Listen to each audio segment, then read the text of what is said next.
जी जनाब, once again welcome back after a break. हमेशा हम बहुत मुख्तलिफ़ चीज़ों को लेकर आपके सामने आते हैं। हेल्थ के हवाले से भी बहुत सारे इश्यूज़ डिस्कस हो रहे होते हैं, मुख्तलिफ़ बीमारियों के हवाले से बहुत सारे डॉक्टर्स एंड एक्सपर्ट्स हमारे साथ होते हैं। लेकिन आज थोड़ा सा हम बेसिक्स से स्टार्ट करेंगे। हम हेल्थ इश्यूज़ को डिस्कस कर रहे होते हैं, मुख्तलिफ़ बीमारियों को कर रहे होते हैं, लेकिन आज हमारा फोकस है हेल्थ पे कि बेसिकली हेल्थ क्या है। अक्सर लोगों को इसके बारे में ही नहीं पता होता, तो फिर आगे की नौइयत के बारे में पता होना कोई इतनी बड़ी बात नहीं होती। और फिर जब तक आपको पता है ना, बेस आपकी स्ट्रॉन्ग ना हो, क्लियर ना हो, तो आगे आप किस तरह से आगे की चीज़ों को अखज़ कर सकते हैं। इसीलिए आज हमने जो हमारे मेहमान हैं उनको दावत दी है। He is public health expert और चेयरमैन RJS लाइफ केयर से ताल्लुक़ रखते हैं। तो आइए उन्हें वेलकम करते हैं। हमारे साथ यहाँ पे मौजूद हैं डॉक्टर राशिद जहांगीर साहब। अस्सलाम वालेकुम। जी वालेकुम सलाम। कैसे हैं? अल्लाह का शुक्र। बहुत बहुत शुक्रिया आप तशरीफ़ लाए। और वही वाली बात जैसे अभी मैं नाजरीन से भी कह रही थी कि अक्सर हम जो है वो आगे की चीज़ों पे फोकस कर रहे होते हैं, लेकिन हमें बेस जो है वो हमें नहीं पता होती कि उसकी वजह क्या है और बेसिकली जो है वो कहाँ से स्टार्ट होगी, ओरिजिन। हेल्थ क्या है, ठीक है, हेल्थ का ख्याल कैसे रखा जा सकता है ताकि हम आने वाली बीमारियों से बच सकें, मुख्तलिफ़ चीज़ों के जो अमराज हमारे उनमें मुब्तला होने से बच सकें। तो उसके लिए जानना हमारे लिए ज़रा ज़रूरी है कि जी हेल्थ है क्या बेसिकली। चलें जी, सबसे पहले तो अप्रिशिएट करूँगा मैं आपको और आपकी पूरी टीम को कि आपने बड़ा एक ना बुनियादी जो इस वक्त मसला है हमारे माशरे का, उस पर आज आपने मुझे मदऊ किया। सेहत या हेल्थ, अगर हम इसकी डेफिनेशन देखें कि जो अब तक इसको मुख्तलिफ़ थिंक टैंक्स इसको जो डिफ़ाइन करते हैं, अब आम तौर पे अगर एक लेमैन की लैंग्वेज में हम सोचें या एक आम आदमी की तरह मैं सोचूं, तो मुझे ये महसूस होगा कि हेल्थ डिसेबिलिटी को कहते हैं। हेल्थ से मुराद ये है कि कोई भी माजूरी, कि आप जब बीमार होंगे तो आप समझेंगे कि आप इस वक्त सेहतमंद नहीं हैं। हालांकि अगर आप इसकी डेफिनेशन को मुकम्मल तौर पे अगर आप स्टडी करें तो आपको ये चीज़ पता चलेगी कि सिर्फ़ और सिर्फ डिसेबिलिटी या सेहत का ना होना या इंसान का बीमार होना, इससे मुराद ये नहीं है कि आप सेहतमंद नहीं हैं या आप इस वक्त आपके पास सेहत नहीं है।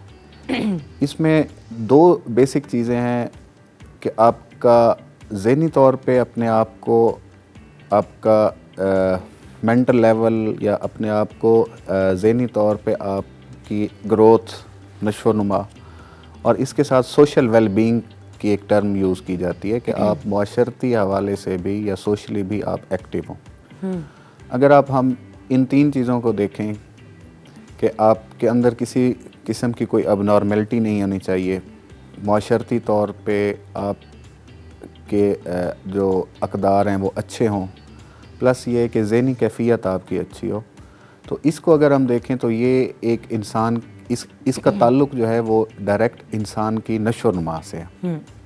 अब ये इसकी नशोनुमा को जब हम देखते हैं या एक इंसान की बढ़ोतरी को देखते हैं कि जब वो ग्रो करता है, तो इस हवाले से लिटरेचर ने, साइंस ने काफ़ी सारी चीज़ों पे ऑब्ज़र्व किया और कुछ उन्होंने सोशल डिटर्मिनेंट्स ऑफ हेल्थ के नाम से, यानी कि माशरती अज़ाइम जो कि हेल्थ के लिए ज़रूरी हैं, उनको फोकस किया।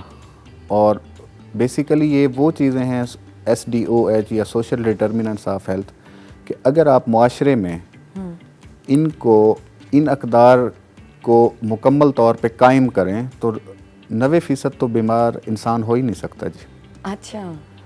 और इन माशरती अज़ाइम में अब क्या है, या basically social determinants of health क्या हैं। सोशल डिटर्मिनेंट्स ऑफ हेल्थ से मुराद ये है कि कि जब इंसान पैदा हो, जिस माशरे में इंसान पैदा होता है, फिर इंसान की उस माशरे में ग्रोथ होती है, नशोनुमा होती है, फिर इंसान उस माशरे में रहता है, फिर उसी माशरे में इंसान जब काम करता है और उसी माशरे में फिर इंसान तालीम हासिल करता है। अब ये वो 5 चीज़ें हैं कि अगर आप इन 5 चीज़ों को अश्योर कर दें कि ये अप टू स्टैंडर्ड्स हैं, तो हेल्थ केयर जो है या हेल्थ सिस्टम की जो इन्वॉल्वमेंट है वो तो छठे नंबर पे है।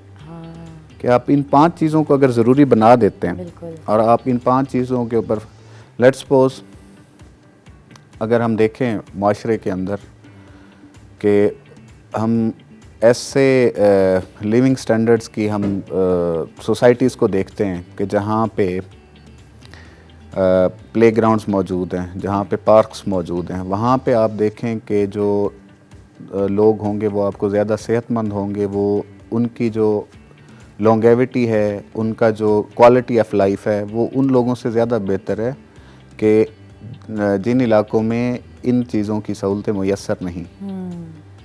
अब इसी तरह अगर हम दरख्तों की मिसाल लें, हम अपने माहौल को देखें कि जहाँ पे ग्रीनरी ज़्यादा है, जहाँ पे दरख्त ज़्यादा हैं, वहाँ पे आपको लोगों की सोच मुख्तलिफ होगी, वहाँ पे जो बीमार होने की रेशो है वो बहुत कम होगी। इसी तरह वहाँ पे आपको एक लॉन्गेविटी या अगेन फिर मैं क्वालिटी ऑफ लाइफ के बारे क्वालिटी ऑफ लाइफ उस एरिया की बेहतर होगी बनिस्बत उन एरियाज़ के जहाँ पे ग्रीनरी या दरख्त कम है। इसी तरह फिर तालीम का एक बहुत बड़ा रोल है जी हमारी सेहत की सस्टेनेबिलिटी में। सिंपल अभी बहुत बड़ा आउटब्रेक गुजरा है कोविड-19 जो कि गुजर भी रहा है। इसमें अब आप ये देखें कि कोविड की वैक्सीन तो अभी कुछ अरसा हुई है कि रजिस्टर्ड हुई है या जो अच्छा, जब तक ये वैक्सीन नहीं थी तब तक हमारे पास क्या चीज़ें थीं कि being a public health expert या पब्लिक हेल्थ इंटरवेंशंस हुई और उनके मुताबिक हम लोग इससे बच सकते थे। वो दो चीज़ें थीं, एक था कि जी आप मास्क का इस्तेमाल रेगुलरली करें और दूसरी उसमें थी कि आप हाथों की सफाई का ख्याल रखें। बिल्कुल वही जो सारी एसओपीज़ हमें दी गई थी, बताई गई थी, ये दो बुनियादी चीज़ें थीं। अब क्या हाथों की सफाई का एक्सेस माशरे अगर आप हमारे इर्द गिर्द देखें तो कौन सा ऐसा माशरा है कि जिनको ये सहूलत मुयस्सर नहीं कि वो हाथों की सफाई मुसलसल कर सकें। मास्क का इस्तेमाल, मास्क के हवाले से अगर हम देखें, ठीक है कि आपको जो मार्केट में मुख्तलिफ़ टाइप्स के इस वक्त मास्क हैं जो कि महंगे हैं, उसके अलावा आपके पास ऑप्शन है कि आप कपड़े का मास्क यूज़ कर सकते हैं, आप सिंपल रुमाल यूज़ कर सकते हैं, आप उसको धो के दोबारा इस्तेमाल कर सकते हैं। अब ये वो दो चीज़ें थी जो बेसिक, और इसमें हम ये बात नहीं कर सकते या कोई बंदा अगर ये कहे कि नहीं यार ये ना हमारी एक्सेसिबिलिटी नहीं थी या हुकूमत ने हमें ये सहूलत मुयस्सर नहीं की या ये हुकूमत का कसूर है। इसमें हुकूमत का कोई कसूर नहीं है, इसमें हमारे अपने शऊर का कसूर है, हमारी अपनी ट्रेनिंग का कसूर है, हमारी अपनी तालीम का कसूर है, सही, हमारे अपने माहौल का कसूर है, हमारे सोशल डिटर्मिनेंट्स का कसूर है कि हमने अपने माशरे की उस तरह तरबियत ही नहीं की कि वो इस तरह के आउटब्रेक में या इस तरह के पेंडेमिक में कि जिसमें पूरी दुनिया इस वक्त जो है ख़तरे में है और आपकी थोड़ी सी एहतियात की वजह से किसी की जान बच सकती है। बिल्कुल। डॉक्टर साहब, जो अभी आप डिटर्मिनेंट्स के हवाले से बात कर रहे हैं उनके हवाले से कुछ तस्वीर हमारे पास हैं, तो मैं चाहूँगी कि वो हम देखें भी और फिर आप उनको एलैबोरेट भी करें हमारे लिए ताकि और आसानी से हमें समझ आ सके। तो लेट्स चेक देम आउट। देखिए जी, इसमें सोशल डिटर्मिनेंट्स ऑफ हेल्थ के बारे में बड़ा अच्छा सा बताया गया है जी कि सबसे पहले हेल्थ केयर। अब इसमें अगर आप देखें तो हेल्थ केयर इस सर्कल में आपको सबसे आखिर में नज़र आ रही है। सबसे पहले जो है वो आपका सोशल, इन्वायरमेंट, इकोनॉमिक, फूड और एजुकेशन, ये वो 5 चीज़ें हैं कि अगर आप इन 5 चीज़ों को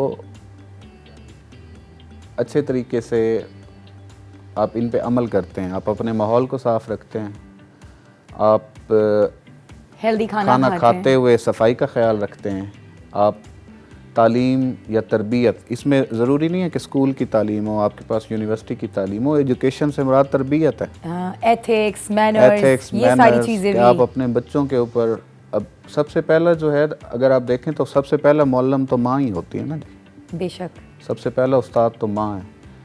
और जहाँ तक मैंने उलमाए कराम से सुना है तो शायद क़यामत के दिन बीवी से ये नहीं पूछा जाएगा कि उसने खाविंद के जो है जूती पॉलिश की थी या नहीं की थी तो ये नहीं पूछा जाएगा कि आपने इस्त्री किए थे कपड़े के नहीं किए थे। जो एक बीइंग अ मुस्लिम एक हमारा ईमान है कि उस वक्त औरत से एक सवाल पूछा जाएगा कि आपने अपनी औलाद की तरबियत कैसी, और ये सबसे बड़ा जो है ज़िम्मेदारी है। अब ये अगर एजुकेशन या ये आप तरबियत आप इसको श्योर करते हैं कि ये अच्छी है माशरे में, तो ऑटोमेटिकली आपकी हेल्थ जो है वो उस श्योरिटी है हेल्थ की। सही बात है। 90% तो जिम्मेदारी हमारी माशरती जिम्मेदारी है कि हम अपने आप को खुद सेहतमंद रखें। सही। हम खुद जो है बीमारियों को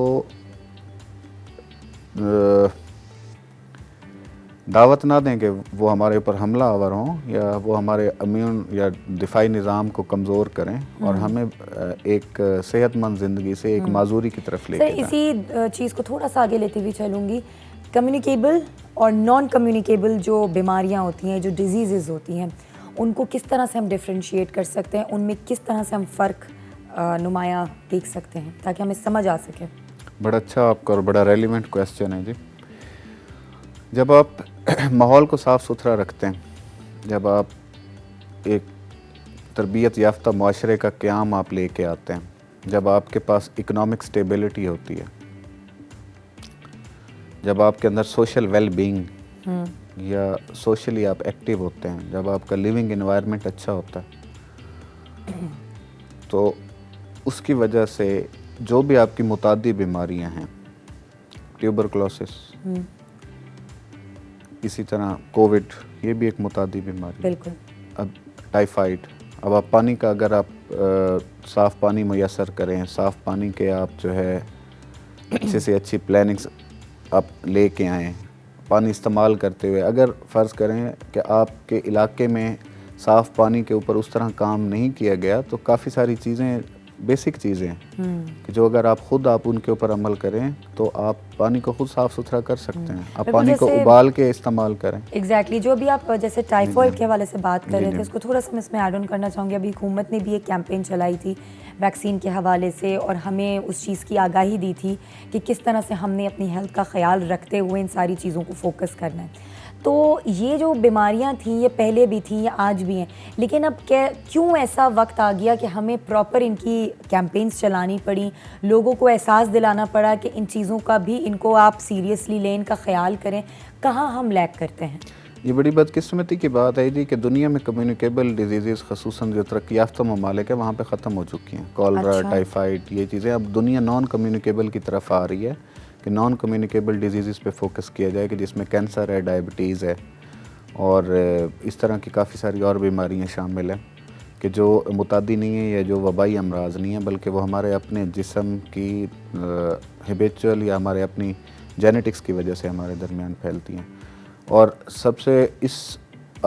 उससे बड़ी बदकिस्मती ये है कि हमारे माशरे में लोगों की एजुकेशन ना होने की वजह से कुछ हमारी पॉलिसीज़ के भी, इसमें जो हेल्थ पॉलिसी हैं उसके भी फ्लाज हैं कि हमने एक तो साल्मोनेला टाइफी या वो बैक्टीरिया के जो टाइफाइड का ज़िम्मेदार है, एक तो हमने उसको उस फलने फूलने में हमने ख़ुद उसको दावत दी कि वो हमारे माशरे में बड़ी तगोदौ से और बड़ी बहादुरी से फले फूले, और उसके बाद उससे बड़ा जुल्म जो हुआ है वो ये हुआ कि हमारे यहाँ नॉन हेल्थ प्रोफेशनल्स या अल्टरनेटिव जो हेल्थ प्रोफेशनल्स हैं, उन लोगों की एजुकेशन ना होने की वजह से और एंटीबायोटिक का बेजा या बेदरेग इस्तेमाल करने की वजह से हमारे यहाँ जो टाइफाइड है वो मल्टी ड्रग रेजिस्टेंस स्ट्रेन्स में कन्वर्ट हो गया। अब मल्टी ड्रग रेजिस्टेंस स्ट्रेन से मुराद ये है कि एक ऐसे बैक्टीरिया की उसने हैयत या शक्ल इख्तियार कर ली कि जिसके ऊपर कोई दवाई असर ही नहीं करती। राइट। दुनिया में तो आपको टाइफाइड जो है तरक्की याफ्ता ममालिक में मिलता नहीं, और काफ़ी सारे आपके जो अंडर डेवलप्ड कंट्रीज़ हैं उन्होंने भी इस हवाले से बड़ा अच्छा एक किया। तो इसमें जहाँ तक बच्चों के लिए वैक्सीनेशन का ताल्लुक़ है, तो बच्चों के लिए जो वैक्सीनेशन का ये इनिशिएटिव है बड़ा अच्छा इनिशिएटिव है, और इसका सबसे बेहतर हल ही यही है कि आप जो है प्रॉपरली इम्यूनाइजेशन करवाएं बच्चों की, ताकि हमारी आने वाली जो नस्लें हैं वो इस तबाहकुन जो MDR स्ट्रेन्स हैं या ऐसी सख्त या रेजिस्टेंस बैक्टीरिया के जिसकी वजह से कि जो आपके ऊपर हमला आवर हो तो आपके पास कोई उसका चारा ही नहीं है, उसका हल ही नहीं है।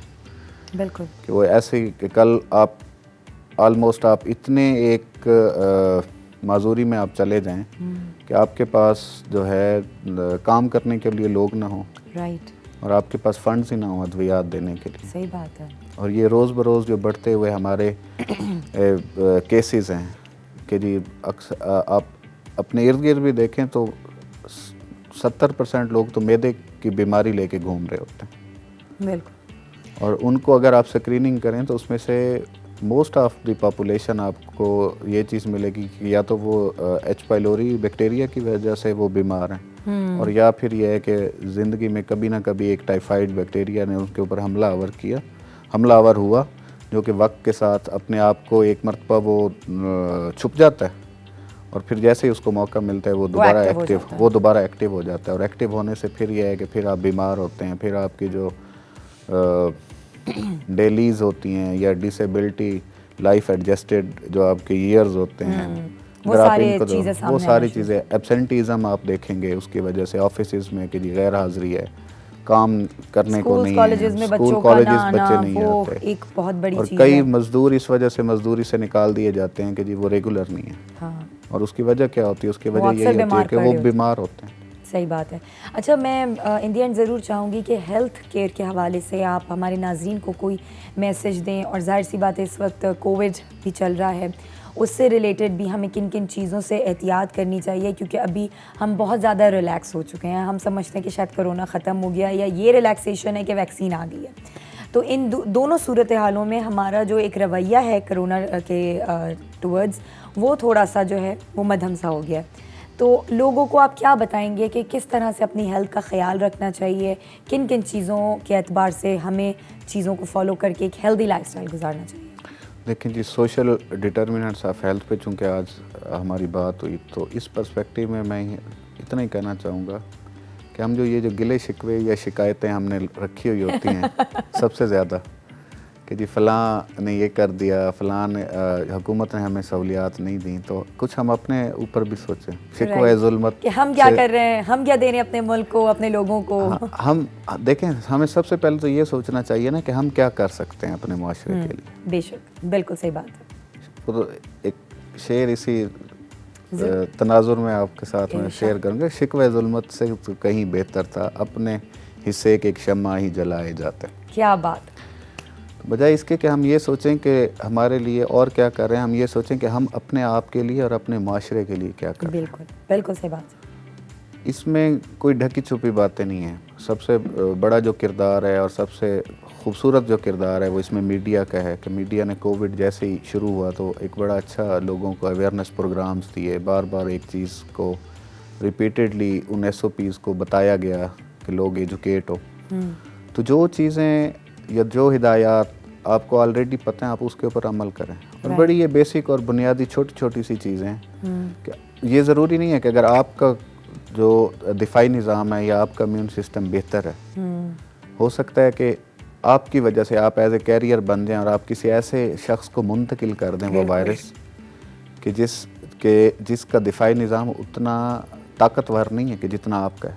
और जिसका दिफाई निज़ाम ताकतवर नहीं होता तो अल्लाह माफ़ करे, किसी भी किस्म की बीमारी को जो है वो अडॉप्ट कर लेगा और अल्टीमेटली डेथ होती है। और आप ये समझें कि वो डेथ हो रही है आपकी वजह से। सही बात है। अगर आप एहसास ज़िम्मेदारी आप में है तो आप मुआशरे से बीमारियों